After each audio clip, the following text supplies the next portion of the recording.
Bonjour à tous, je m'appelle Fadi Dawa. Dans cette vidéo, je vais donc démontrer ce théorème-là, le premier théorème d'un ensemble convexe. Rappelons de la définition de l'ensemble convexe. Tout d'abord, si A c'est un ensemble convexe, donc si seulement si, on a donc l'hypothèse. C'est que quel que soit x et y appartient à A, et quel que soit lambda, c'est un réel, appartient donc à l'intervalle 0 et 1, alors à ce moment-là, lambda x plus 1 moins lambda y appartient à A. Donc tout simplement, ça c'est la définition d'un ensemble convexe.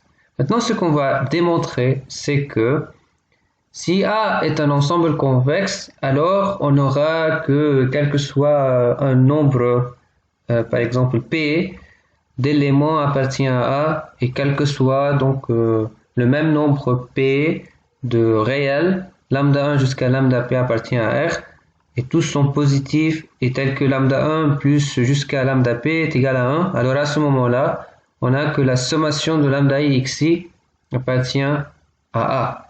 Et quel que soit ça, c'est quel que soit P.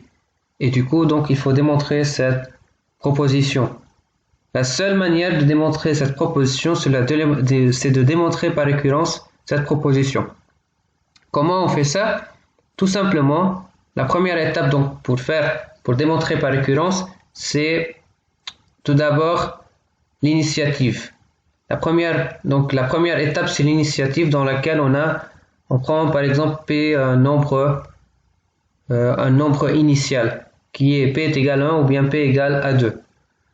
Pour que on aura en fait une définition précise en fait, ou bien pour donner un sens en fait à la définition d'un ensemble convexe, on va prendre pour P est égal à 2, parce que pour P est égal à 1, on a seulement un ensemble X, et on a lambda est égal à 1, ok, c'est obligatoire selon la définition, du coup X appartient à A, 1 fois X appartient à A, donc c'est bien en fait vérifié, mais pour donner un sens à la définition, il faut donc commencer et partir pour P est égal à 2. Pour P est égal à 2, donc on a la définition, donc c'est bien valable. Maintenant, il faut démontrer, donc on a déjà donc démontré l'initiative, et maintenant il faut démontrer l'hérédité.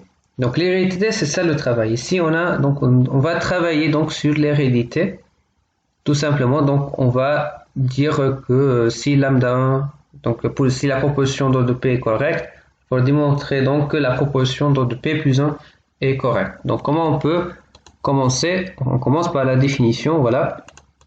Donc il faut démontrer ici l'hérédité. Ok.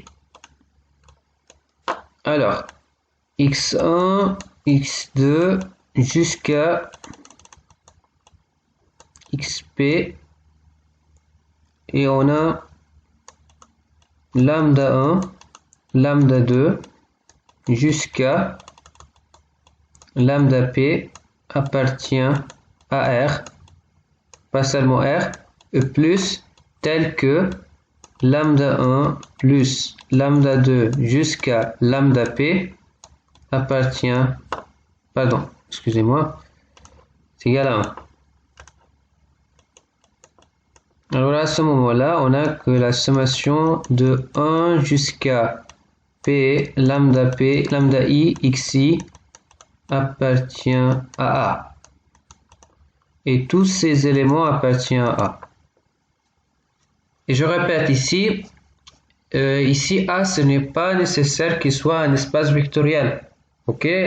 Malgré qu'il y a une loi de composition externe ici qui définit donc est défini ici avec l'ensemble A, mais l'idée c'est que ce n'est pas un ensemble, ce n'est pas un espace vectoriel ici, ok? On est bien d'accord avec ça. Maintenant, on va travailler sur la proposition numéro P plus 1. Parce que ça c'est l'hypothèse. Selon l'hérédité, on a donc la proposition d'ordre P est correcte. Maintenant, ce qu'il faut démontrer, c'est que la proposition d'ordre P plus 1 soit correcte. C'est ça donc le but. Donc commençons donc par la démonstration, ça c'est P et ça c'est P plus 1.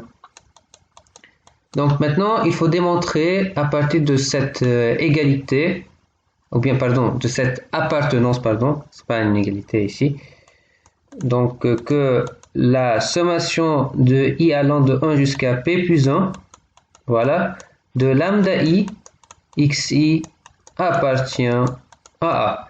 Et remarque ici, donc pour ne pas confondre, ce lambda i, ce n'est pas ce lambda i ici.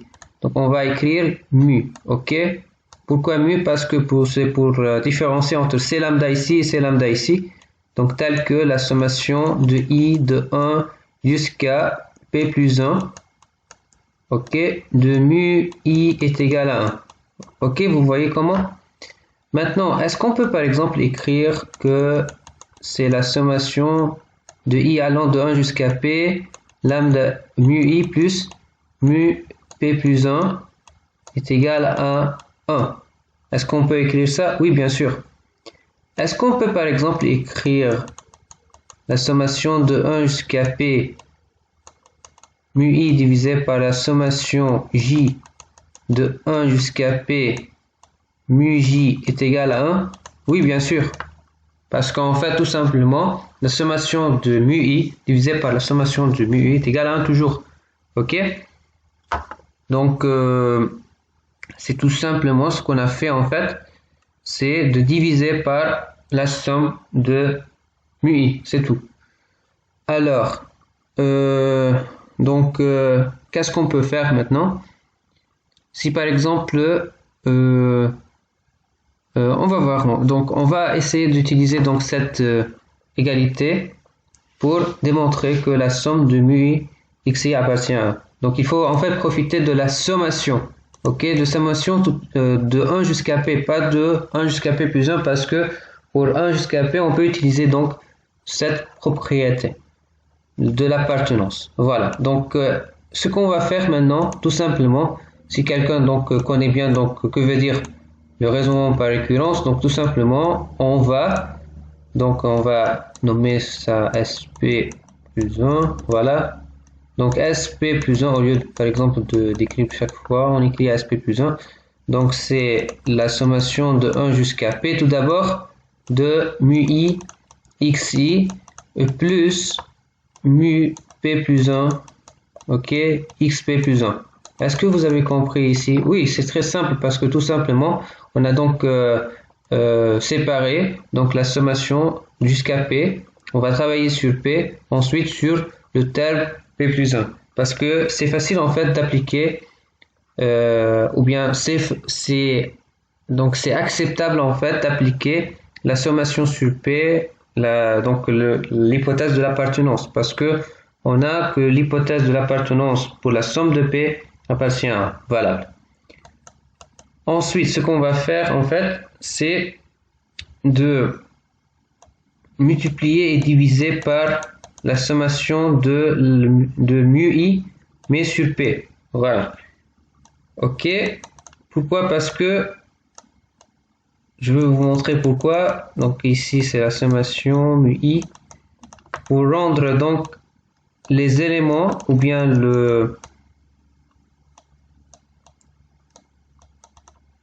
pour rendre les coefficients ici, donc ça c'est les lambda ici, les lambda, on va nommer par sigma de i, voilà, ça c'est j, pardon.